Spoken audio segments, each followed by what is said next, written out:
All right, welcome back. Chip's Corner this week. We are live and in person. And I know we talked to Chip earlier talking about the findings on Crop Tour as well as some of the potential market impact.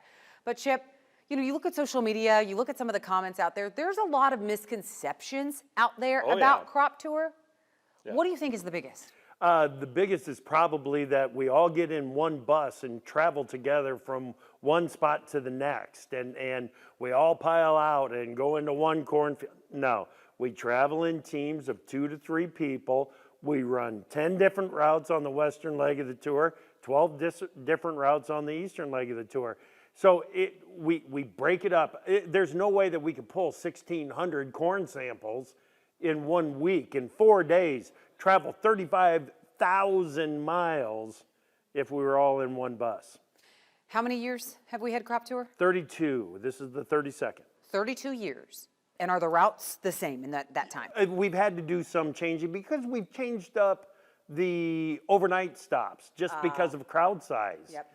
We've had to accommodate larger and larger meetings at some of the spots. But still the same general areas. Oh gosh, yes, absolutely. The same areas. We're just moving the endpoints on days from time to time. All right, well, what was the most memorable Crop Tour for you? I mean, I know this year you talked about the scouts putting in the work, but out of all of them, what was the most memorable? This is gonna sound so corny, but it was the first. Yeah. It was my first.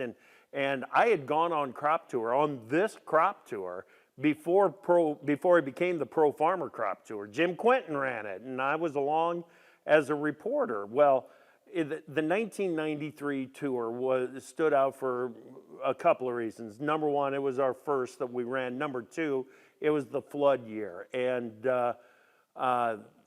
there were a few memories from 1993 that kind of came boiling up as I was looking at that Minnesota crop this year. Yeah, you talked about that and some of those numbers that came out. Well, Chip, thank you for joining us. He's going to actually rejoin us at the end of the show, but we needed to take a quick break, and then we're actually going to have a glimpse of Ag Around the World coming up next.